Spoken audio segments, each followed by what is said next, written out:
আসসালামু আলাইকুম বন্ধুরা, আজ আমি আপনাদের সাথে টমেটো ভর্তা বানানোর এক অসাধারণ সুন্দর রেসিপি শেয়ার করব। আশা করি আপনাদের এই রেসিপি খুবই ভালো লাগবে। আপনাদের ফিডব্যাক আমায় কমেন্ট করে জানাবেন।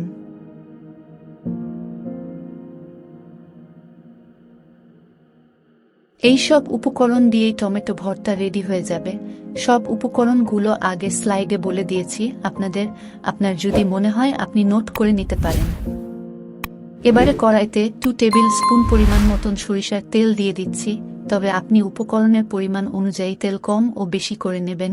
এবারে টমেটোগুলো দিয়ে দিচ্ছি কড়াইতে ও তার সাথে রসুন আর কাঁচা মরিচগুলো দিয়ে দিলাম।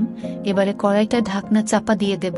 টমেটো ও বাকি সব উপকরণগুলো সেদ্ধ হতে লো ফ্লেমে 5 থেকে 10 মিনিট মতন।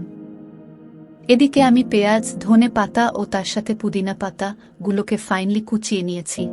আর কড়াইয়ের ঢাকনাটা খুলে একবার দেখে নেব টমেটোর কি অবস্থা, ওগুলো কতটা সেদ্ধ হলো। একটু সেদ্ধ হয়েছে, তবে আরও কিছুক্ষণ সেদ্ধ হতে দেব, যতক্ষণ না টমেটোর স্কিনটা ওর থেকে আলগা না হচ্ছে আর রসুনের কাঁচা ভাবটা না চলে যাচ্ছে। তবে বন্ধুরা খেয়াল রাখবেন, পুরো রান্নার প্রসেসটা কিন্তু লো থেকে মিডিয়াম ফ্লেমে হবে। A few moments later. আবারও একবার ঢাকনা খুলে নিচ্ছি। এবারে টমেটো, কাঁচা মরিচ ও রসুন ভালোভাবেই সেদ্ধ হয়ে গেছে। গ্যাস অফ করে দেব। এবারে কুচিয়ে নেওয়া পেঁয়াজ, ধনে পাতা ও পুদিনা পাতাগুলো দিচ্ছি কড়াইতে।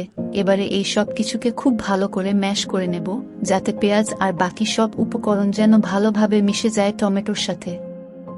এবারে পরিবেশন করে নিচ্ছি।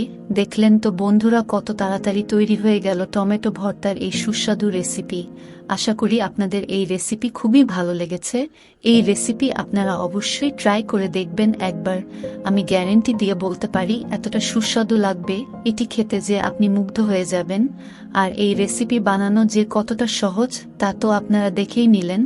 আমি যেমন ভাত, বাহারি দই, বেগুন ও ধনে পাতার চাটনি দিয়ে পরিবেশন করে নিয়েছি। আপনি এই টমেটো ভর্তা রুটি ও পরোটার সাথেও খেতে পারেন। আর হ্যাঁ, আপনাদের বলে দিই, আপনি যদি বাহারি বেগুন ও ধনে পাতার চাটনির রেসিপি দেখতে চান, তাহলে আমি আই বাটনে লিংক দিয়ে দিচ্ছি, আপনি দেখে নিতে পারেন। বন্ধুরা, আজ তাহলে এই পর্যন্তই। এবারে বিদায় নিচ্ছি আপনাদের থেকে। ইনশাল্লাহ আপনাদের সাথে আবারও দেখা হবে খুব তাড়াতাড়ি একটা নতুন রেসিপি নিয়ে। ভালো থাকবেন, সুস্থ থাকবেন। আল্লাহ হাফিজ।